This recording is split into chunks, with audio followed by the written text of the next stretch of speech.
أعوذ بالله من الشيطان الرجيم. بسم الله الرحمن الرحيم.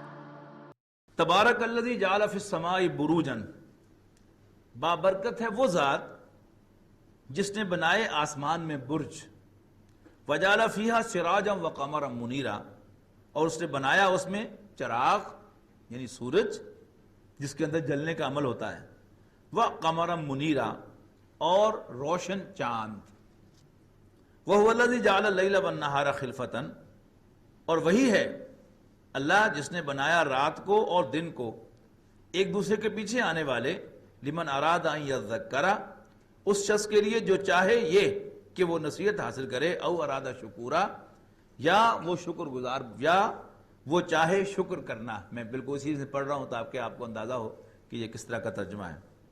وعباد الرحمن الذین یمشون علی الارض ہونا، اور رحمان کے بندے وہ لوگ ہیں جو چلتے ہیں زمین پر آہستگی، بریکٹ میں لکھا ہے وقار اور عاجزی سے۔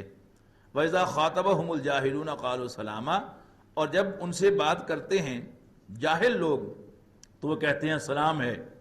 وَالَّذِينَ يَبِيتُونَ لِرَبِّهِمْ سُجَّدًا وَقِيَامًا، اور وہ اپنی راتیں بسر کرتے ہیں اپنے رب کے لیے سجدہ کرتے ہوئے اور قیام کرتے ہوئے۔ وَالَّذِينَ يَقُولُونَ رَبَّنَا اصْرِفْ عَنَّا عَذَابَ جَهَنَّمَ، اور وہ لوگ جو کہتے ہیں اے ہمارے رب اصرف عنا، پھیر دے ہم سے، عذاب جہنم، جہنم کا عذاب، انا بلا شبہ عذابہ، اس کا عذاب، کانا ہے غرامن، چمٹنے والا،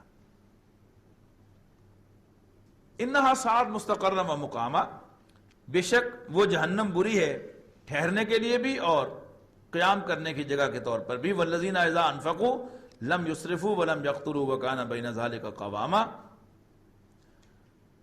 یہ جو ترجمہ میں آپ کو ذرا بتا رہا تھا کس طرح ہے، لیکن وہ جو اس کا مفہوم تھا وہ میں بیان نہیں کر سکا۔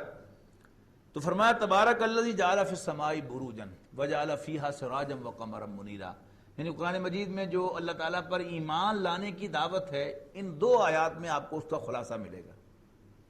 یعنی انتہائی بابرکت ہے وہ جس نے آسمان میں برج بنائے۔ برج میں بتا چکا ہوں کہ یہ شہروں کی فصیل جو ہوتی تھی پہلے زمانے میں، اس پر اونچی کر کے روشنیاں لگائی جاتی تھیں، انہیں برج کہتے تھے۔ آسمان کے برج، ہمیں آسمان ہی پتہ نہیں چلا کہ کیا چیز ہے، وہ کتنا اونچا ہے، ہمارے سارے راکٹ وغیرہ ابھی تک آسمان کو جا کر نہیں چھو سکے، تو ہم اس کے دروازے کیا تلاش کریں گے اور پھر برج کیا بتائیں گے، لیکن قرآن میں لکھا ہے تو ہم مانیں گے کہ ہاں آسمان کے دروازے بھی ہیں اور ان کے برج بھی ہیں۔ اور یہ جو فرمایا کہ وَهُوَ الَّذِي جَعَلَ اللَّيْلَ وَالنَّهَارَ خِلْفَةً لِمَنْ أَرَادَ أَنْ يَذَّكَّرَ، اور ہم نے رات اور دن کو بنایا ایک دوسرے کے پیچھے آنے والا،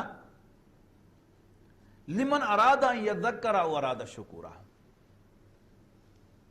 ہر اس شخص کے لیے کہ جو چاہتا ہو کہ نصیحت حاصل کرے یا شکر ادا کرے۔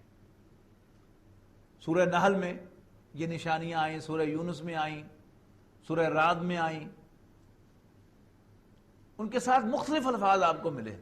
ان فی ذلک لآیات لقوم یسمعون، ان فی ذلک لآیات لکل صبار شکور، ان فی ذلک لآیات لقوم یعقلون، ان فی ذلک لآیات لقوم یتفکرون۔ یہ بڑا اہم سوال ہے کہ اللہ تعالیٰ نے یہ ساری جو نشانیاں پھیلائی ہیں، یہ ہر ایک کو تو نظر نہیں آتی۔ قرآن کیا ایسی معاذ اللہ مار رہا ہے؟ نہیں، قرآن کہتا ہے کہ اس میں نشانیاں ہیں عقل والوں کے لیے۔ تو پہلا تو بلنڈر یہ ہوتا ہے جس کی میں وضاحت کر چکا ہوں کہ عقل جو ہے وہ ذہانت کو نہیں کہتے۔ عقل مند آدمی، سمجھدار آدمی، سینسیبل آدمی، خواہ اس کے پاس علم نہ ہو لیکن وہ سینسیبل ہو. وہ جو میں نے اشفاق احمد صاحب کے گاؤں کے موچی کی آپ کو مثال دی تھی, ان پڑھ آدمی ہے لیکن سیانا آدمی ہے, سمجھدار آدمی ہے. تو یہ پورا پروفائل ہے, یعنی وہ شخص کے جو ان تمام کوالیفیکیشنز کو پورا کرتا ہے اس کو یہ نشانیاں جو ہیں وہ نظر آتی ہیں, اور جو کوالیفائی نہ کرے اسے یہ نشانیاں نظر نہیں آتی. ان کا خلاصہ بھی ذہن میں رکھنا چاہیے کہ یہ تین کے سیٹس ہیں. اس میں نشانیاں ہیں دیکھنے والوں کے لیے, اس میں نشانیاں ہیں سننے والوں کے لیے. سننا اور دیکھنا یہ کیا ہے؟ یہ سینس ڈیٹا ہے انسان کا. پھر یہ جو انسان انفارمیشن لیتا ہے آنکھوں سے اور کانوں سے, یا جا کر دماغ میں پروسیس ہوتی ہے, یہ ہے قوم یتفکرون, غور و فکر کرنے والے. پھر تین کا ایک اور سیٹ ہے, وہ ہے ان فی ذالک لآیات لکل صبار شکور. بے شک اس میں نشانیاں ہیں صبر کرنے والوں کے لیے اور شکر کرنے والوں کے لیے. یہ کریکٹر کی نشاندہی کرتی ہیں کہ صبر, اس کے دو معنی ہیں, پیشنس اور انڈیورنس. قرآن مجید میں عام طور پر صبر جو ہے یہ انڈیورنس کے معنوں میں آتا ہے, پیشنس کے معنوں میں نہیں آتا, اگرچہ استعمال ہوا ہے. فرق کیا ہے؟ پیشنس ہوتا ہے کسی معاملے میں کچھ کرنے یا نہ کرنے سے فرق نہ پڑتا ہو لیکن انسان کچھ نہ کرے. مثلا کسی کا بیٹا فوت ہو گیا, اب وہ شور مچائے, بین کرے یا چپ کر کے بیٹھا رہے, کوئی فرق ہوگا؟ اسے قرآن مجید میں سورہ طور میں کہا گیا ہے فَاصْبِرُوا أَوْ لَا تَصْبِرُوا. اہل جہنم سے کہا جائے گا کہ تم صبر کرو یا صبر نہ کرو, سواء علیکم, it's all the same for you. لیکن انڈیورنس کیا ہے؟ کہ انسان کا اپنے موقف پر ڈٹے رہنا. Not gold but only men can make a people great and strong. Men who for truth and honor's sake steadfast and suffer long. یہ ہے صبر. یہ کیریکٹر کو یعنی ڈیفائن کرتا ہے کہ کوئی شخص کتنے کیریکٹر والا ہے. اسی کا دوسرا رخ ہے شکور, شکر ادا کرنا, کسی کا احسان ماننا. یعنی احسان ماننے میں انسان کا بگڑتا کچھ نہیں. آپ سڑک پر جا رہے ہیں یا اسی دروازے سے آپ باہر نکلنے لگے ہیں, کسی نے پیچھے ہٹ کے آپ کو آگے جانے دیا, اور اگر آپ یوں کر کے اس کا شکریہ ادا کر دیں, کچھ بگڑے گا آپ کا؟ لیکن یہ اندازہ ہو جائے گا کہ آپ میں انسانیت ہے. تھیکلیس شخص جو ہے وہ انسان کہلانے کا بھی حقدار نہیں ہوتا. تو احسان ماننا, یہی بات پھر بڑھتے بڑھتے جب انسان اس کائنات میں اللہ تعالیٰ کے جو بھی بینیفٹس لے گا تو اگر اسے احسان ماننے کی عادت ہوگی تو پھر اللہ کو بھی پہچان لے گا. نبی اکرم صلی اللہ علیہ وسلم نے ارشاد فرمایا کہ من لم یشکر الناس لا یشکر اللہ. جو انسانوں کا شکر ادا نہیں کرتا وہ اللہ کا شکر گزار بندہ بھی کبھی نہیں بنے گا. اسے عادت ہے ناشکری کی, اللہ کا شکر کیوں ادا کرے گا؟ پھر فرمایا ان فی ذالک لآیات لقوم یذکرون. اب یہ صبار اور شکور کا مجموعہ ہے, قوم یعقلون, سینسیبل لوگ, سمجھدار لوگ. پھر فرمایا کہ اس میں نشانیاں ہیں نصیحت حاصل کرنے والوں کے لیے. جو شخص کسی سے نصیحت لینے کا عادی نہ ہو, کسی سے مت لینے کا عادی نہ ہو, یہ آیات اس کے لیے بھی بیکار ہے. پھر فرمایا ان فی ذالک لآیات لقوم یؤمنون. اس میں نشانیاں ہیں ماننے والوں کے لیے. کچھ لوگوں کو ایک مرض ہوتا ہے میں نہ مانوں, شو می سنڈروم, ان کے لیے بھی یہ نشانیاں بیکار ہیں. اور پھر ان سب کا مجموعہ ہے ان فی ذالک لآیات لأولی الالباب. الباب والوں کے لیے, یعنی الباب کا ایک ترجمہ دل ہے. یعنی اللہ تعالیٰ نے انسان کو جو دل عطا فرمایا ہے, جس کو ہم نے کل مطالعہ کیا تھا آیات نور میں, وہ صاف اور شفاف شیشہ جس میں سے روشنی جو ہے وہ نکلتی ہے اور جسم میں سرایت کرتی ہے. ایک ہے ان آلٹرڈ ہارٹ، ایک ہے پرورٹڈ ہارٹ۔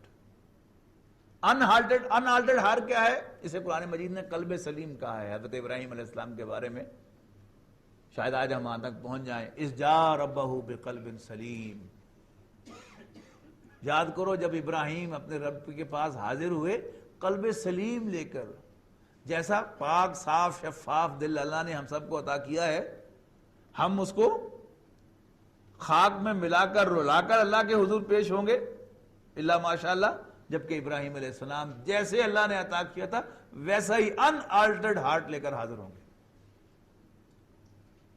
تو یہاں خلاصہ ہے کہ لمن اراد ان یذکر، آسمان اور زمین اور دن اور رات کی نشانیاں ہیں کس کے لیے؟ لمن اراد ان یذکر، ہر اس شخص کے لیے کہ جو نصیحت حاصل کرنا چاہتا ہو، او ارادہ شکورا، یا شکر گزار بننا چاہتا ہو۔ اس کے بعد اس مقام پر اللہ کے جو خاص پسندیدہ بندے ہیں ان کے اوصاف نقل کیے گئے ہیں عباد الرحمن کے عنوان سے، کہ رحمان کے بندے وہ ہیں کہ جو زمین پر عاجزی سے چلتے ہیں، جب ان سے اکھڑ لوگ مخاطب ہوتے ہیں تو ان کے ساتھ الجھتے نہیں ہیں، بلکہ بڑے وقار کے ساتھ سلام کر کے علیحدہ ہو جاتے ہیں کہ تاکہ پھر ملنے کی گنجائش رہے۔ لیکن کوئی شخص آپ سے نان سینس بات کرے اور آپ بھی اس سے مقابلے میں نان سینس طریقے سے بیہیو کریں گے تو کیا ہوگا؟ لڑائی ہو جائے گی، پھر دوبارہ ملاقات تو نہیں ہو سکتی۔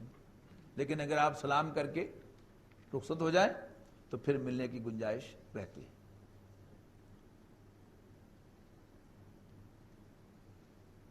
پھر فرمایا والذین یبیتون لربہم سجدا وقیاما، وہ اپنی راتیں بسر کرتے ہیں اپنے رب کے حضور سجدہ کرتے ہوئے اور قیام کرتے ہوئے، اسے تہجد کی نماز مراد ہے۔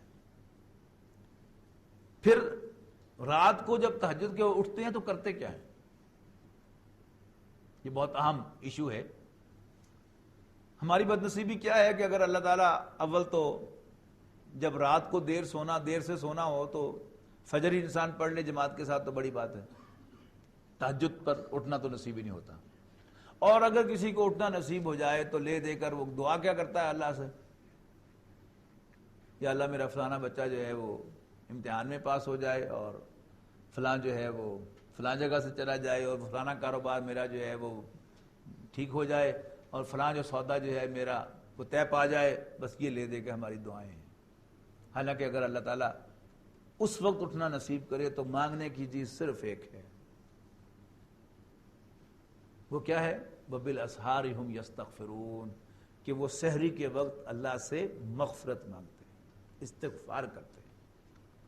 تو یہاں اس کے لیے باقاعدہ الفاظ آ رہے ہیں، وَالَّذِينَ يَقُولُونَ، اور کہتے ہیں رَبَّنَا اصْرِفْ عَنَّا عَذَابَ جَهَنَّمَ، اے رب ہم سے جہنم کے عذاب کو پھیر دے، بے شک اس کا عذاب بہت بڑی پینلٹی ہے اور وہ بری جگہ ہے، کچھ دیر ٹھہرنے کے لیے بھی اور ہمیشہ قیام کرنے کے لیے۔ وَالَّذِينَ إِذَا أَنفَقُوا، اور جب وہ خرچ کرتے ہیں، لم یسرفوا ولم یقتروا، نہ اسراف کرتے ہیں نہ کنجوسی کا مظاہرہ کرتے ہیں، وَكَانَ بَيْنَ ذَلِكَ قَوَامًا، بلکہ اس کے بین راستہ اختیار کرتے ہیں۔ وَالَّذِينَ لَا يَدْعُونَ مَعَ اللَّهِ إِلَٰهًا آخر، اور وہ جو اللہ کے ساتھ کسی اور الہ کو نہیں پکارتے، وَلَا يَقْتُلُونَ النَّفْسَ الَّتِي حَرَّمَ اللَّهُ إِلَّا بِالْحَقِّ وَلَا يَزْنُونَ، اور نہ وہ کسی شخص کو ناحق قتل کرتے ہیں جس کو اللہ تعالیٰ نے محترم کو بنایا ہو، وَلَا يَزْنُونَ، اور وہ زنا نہیں کرتے۔ مکی دور کے یہ سب سے بڑے 3 گناہ ہیں، یعنی مدنی دور میں سود ایڈ ہوا اس میں بہت بڑا گناہ، لیکن یہ چونکہ مکی صورت ہے لہذا ان میں 3 ہی کا ذکر ہے، شرک، قتل ناحق اور زنا، بدکاری۔ پہلے تو یہ فرمایا کہ وہ یہ کام نہیں کرتے۔ وَمَن يَفْعَلْ ذَلِكَ يَلْقَ أَثَامًا، اور جو کوئی ایسا کرے گا وہ اسے اس کا گناہ ضرور ملے گا، یضاعف لہ العذاب یوم القیامہ، قیامت کے دن اس کے عذاب کو ملٹیپلائی کیا جائے گا، دگنا کیا جائے گا۔ یعنی یہاں پر عذاب برزخ کا ذکر جو ہے وہ بٹوین دا لائنز آ گیا ہے۔ وَيَخْلُدْ فِيهِ مُهَانًا، اور اس عذاب میں وہ ہمیشہ ہمیش رہے گا۔ إِلَّا مَن تَابَ، if at all he has done، یعنی کبھی ماضی میں کیا بھی ہو تو پھر اس سے تائب ہو چکا ہو. الا من تابا، سوائے اس کے کہ جو توبہ کر لے. تابا یتوب توبن کی لفظی معنی ہے لوٹنا. آبا یعوب اوبن، تابا یتوب توبن کے معنی واپس آنا. آئبونا تائبونا نبی اکرم صلی اللہ علیہ وسلم کی مسنون دعا ہے. سفر سے واپس جب گھر آپ تشریف لاتے تھے تو فرماتے تھے آئبونا تائبونا، ہم لوٹنے والے اور توبہ کرنے والے ہیں. ولی ربنا حامدون، اور اپنے رب کی حمد کرنے والے ہیں، اس کو شکر ادا کرنے والے ہیں. توبہ اصطلاحی معنوں میں کیا ہے؟ شرمندگی، ندامت. اللہ تعالیٰ کی نافرمانی کو چھوڑ کر، اس کی بغاوت کو چھوڑ کر واپس اس کی اطاعت میں آ جانا شرمندگی کے ساتھ. I'm sorry for what I've done. یہ ہے توبہ. جسے اقبال نے کہا موتی سمجھ کے شان کریمی نے چن لیے قطرے جو تھے میرے عرق انفعال کے. یعنی وہ جو مجھے شرمندگی اور خجالت ہوئی اللہ تعالیٰ کو، اور میرے ماتھے پہ پسینہ آ گیا، تو اللہ تعالیٰ کو یہ پسینہ جو ہے یہ موتیوں کی طرح عزیز ہوا.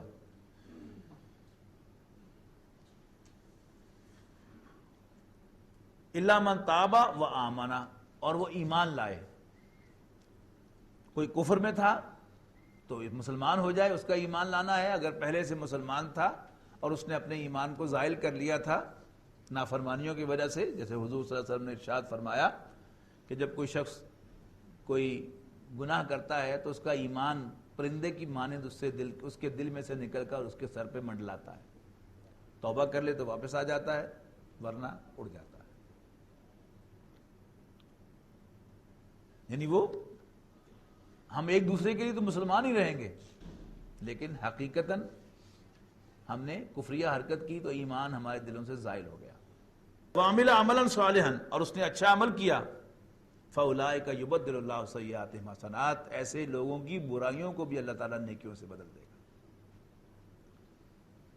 ایک تو یہ ہے آخرت کے اعتبار سے، اور اللہ تعالیٰ کے لیے کسی بھی برائی کو ڈیلیٹ کر کے وہاں پر نیکی ایڈ کر دینا کوئی مشکل نہیں ہے، کوئی سے پوچھنے والا نہیں ہے. یہ اس کی گریس ہے، اس کی مہربانی ہے، اس کا فیور ہے، وہ جس کے ساتھ کرے کوئی چیلنج نہیں کر سکتا. لیکن آپ غور کریں تو یہ دنیاوی اعتبار سے بھی صحیح ہے. اس کو سمجھنے کے لیے آپ کو حضرت عمر رضی اللہ تعالیٰ عنہ کی شخصیت کو اپنے ذہن میں رکھنا ہوگا کہ اپنے مقام و مرتبے کے اعتبار سے، رسول اللہ صلی اللہ علیہ وسلم کے ساتھ تعلق کے اعتبار سے، تعلق میں اللہ کے اعتبار سے حضرت ابوبکر صدیق کا مقام بہت اونچا ہے. لیکن اس کے باوجود ہمیں یہ نظر آتا ہے کہ بہت سے مواقع پر حضرت عمر رضی اللہ تعالیٰ عنہ کمال کرتے ہوئے دکھائی دیتے ہیں کہ وہ جو رائے دیتے ہیں آسمان سے اس کی کنفرمیشن آتی ہے، تائید آتی ہے کہ یس ہی از رائٹ. مولانا شبلی نے غالباً 18 مقامات جو ہیں وہ گنے ہیں کہ جہاں حضرت عمر رضی اللہ تعالیٰ عنہ کی بات پہلے سامنے آئی اور آسمان سے اس کی تائید بعد میں آئی. ایسا کیوں ہوا؟ کیا وہ حضرت ابوبکر سے مقام میں اونچے تھے؟ ہرگز نہیں. اصل میں وہ تائب ہوئے تھے، جبکہ حضرت ابوبکر رضی اللہ تعالیٰ عنہ صدیقین میں سے تھے. انہوں نے کبھی برائی کا رخ کیا ہی نہیں تھا. حضرت ابوبکر کو اتنا پتا تھا کہ وہ برائی ہے، کبھی ادھر گئے ہی نہیں. لیکن برائی کتنی بری ہوتی ہے ہی ہیڈ نو آئیڈیا. جبکہ حضرت عمر رضی اللہ تعالیٰ عنہ نے باقاعدہ اس کا تجربہ کیا ہوا تھا، and he had a clear idea کہ برائی کتنی بری ہوتی ہے. یعنی وہ غزوہ بدر کے جو قیدی تھے اس پر حضرت ابوبکر کی رائے کہ ہمارے اپنے ہی ہیں، بس کچھ دے دلا کر کچھ بچے پڑھا کے انہیں فارغ کر دیا جائے. لیکن حضرت عمر کا قول دیکھیے کہ یہ ہمارے اپنے ہیں، ہم ہی میں سے ہیں، لیکن ہماری ان کے ساتھ لڑائی جو ہے اللہ کے نام پر ہوئی ہے، لہٰذا بھی ہمارے نہیں رہے.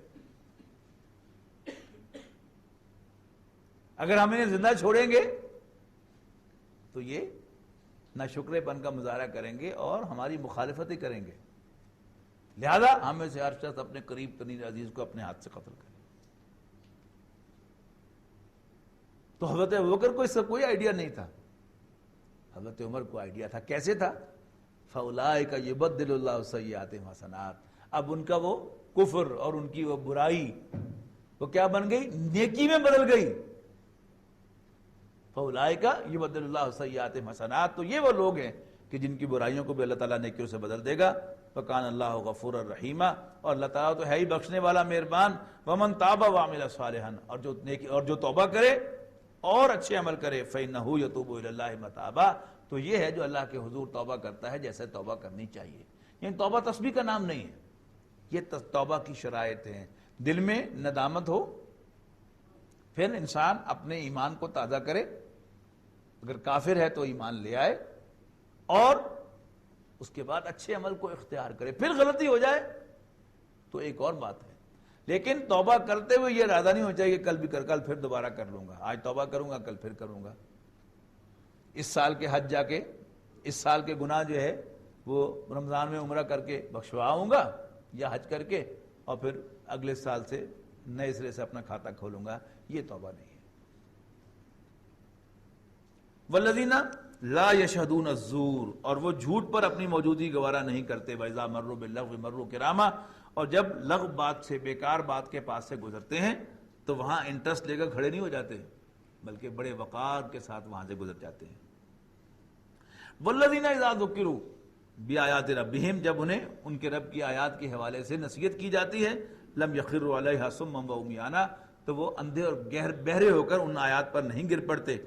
والذین یقولون ربنا ھب لنا من ازواجنا وذریاتنا قرۃ اعین، یعنی اپنی اولاد کے لیے بھی کرنے کی دعا یہ ہے، ربنا ھب لنا من ازواجنا وذریاتنا قرۃ اعین. میں یہ نہیں کہتا کہ اولاد کے پاس ہونے کے لیے دعا کرنا جو ہے یہ حرام ہے معاذ اللہ، یہ میرا مطلب نہیں ہے، لیکن اللہ تعالیٰ کی جو پسندیدہ دعا ہے اولاد کے لیے وہ یہ ہے کہ اے ہمارے رب عطا کر ہمیں اپنی بیویوں اور اپنی اولاد کی طرف سے آنکھوں کی ٹھنڈک. ویسے تو یہ محاورہ ہے، ہماری زبان میں بھی ہوتا ہے، لیکن اس کا جو سینس ہے وہ کیا ہے کہ جب آپ اس کو دیکھیں تو آپ کا دل خوش ہو جائے. کسی کی بیوی کتنی ہی حسین و جمیل کیوں نہ ہو، لیکن اگر وہ بدتمیز ہے تو اس کی شکل بھی دیکھنے کو جی نہیں چاہے گا. اینڈ وائس ورثا، کسی کا شوہر بڑا حسین و جمیل ہو، بہت امیر آدمی ہو، خوب کھلاتا پلاتا ہو، لیکن مس بہیو کرتا ہو، ظلم کرتا ہو اپنی بیوی پر، تو کیا اس کی وہ بیوی اس کی شکل دیکھ کر خوشی محسوس کرے گی؟ ہرگز نہیں. اسی طرح اولاد جو ہے وہ آنکھوں کی ٹھنڈک بنے، بیویاں آنکھوں کی ٹھنڈک بنے، یہ مطلب ہے. اس کی دعا ربنا ھب لنا من ازواجنا وذریاتنا قرۃ اعین وجعلنا للمتقین اماما. اللہ تعالیٰ نے مرد کو امام تو بنایا ہی ہے اپنے خاندان کا، لیکن یہاں پر زور جو ہے وہ متقین پر ہے. وجعلنا للمتقین اماما، اور مجھے متقیوں کا، اللہ سے ڈرنے والوں کا امام بنا. اولئک یجزون الغرفۃ بما صبروا، یہ وہ لوگ ہیں کہ جنہیں بدلے میں دیا جائیں گے بالا خانے جنت کے، اس لیے کہ انہوں نے صبر کیا. وَيُلَقَّوْنَ فِيهَا تَحِيَّةً وَسَلَامًا، اور ان میں ان کا استقبال کیا جائے گا سلیوٹس کے ساتھ اور گریٹنگز کے ساتھ، دعاؤں کے ساتھ. خالدین فیہا، ہمیشہ ہمیشہ ان میں رہنے کے لیے. حسنت مستقرا و مقامہ، یعنی جہنم کے مقابلے میں یہ اس کا کنورس ہے، اور جنت تھوڑی دیر رہنے کے لیے بھی مزے کی ہے، اور ہمیشہ رہنے کے لیے بھی انتہائی مزے کی ہے. قل ما یعبأ بکم ربی. اب باقی صورتوں میں آپ کو یاد ہوگا کہ زیادہ زور سے یہ بات بار بار کہی جاتی تھی کہ عذاب آنے والا ہے تم پر. اس صورت میں پچھلی قوموں کا ذکر تو کیا ہے، لیکن کھل کھلا کر یہ بات بار بار نہیں ان سے کہا کہ تم پر عذاب آنے والا ہے. لیکن اس صورت کو جو کنکلوڈ کیا جا رہا ہے وہ کس پر کیا جا رہا ہے وہ ذرا غور سے پڑھیے گا. قل ما یعبأ بکم ربی لولا دعاؤکم، کہو میرے رب کو تمہاری کوئی پرواہ نہیں ہے. اے مکے والو، میرے رب کو تمہاری کوئی پرواہ نہیں ہے. میں جو تمہاری منتیں کرتا پھر رہا ہوں اس لیے نہیں کہ میرے رب کو تمہاری ضرورت ہے، نو. لولا دعاؤکم، اگر تمہیں پکارنا نہ ہوتا. یہ اس کی سنت ہے کہ وہ قوموں کی طرف رسول بھیجتا ہے انہیں پکارنے کے لیے، انہیں خبردار کرنے کے لیے. سو am I doing؟ فقد کذبتم، لیکن تم جھٹلا چکے ہو. فسوف یکون لزاما،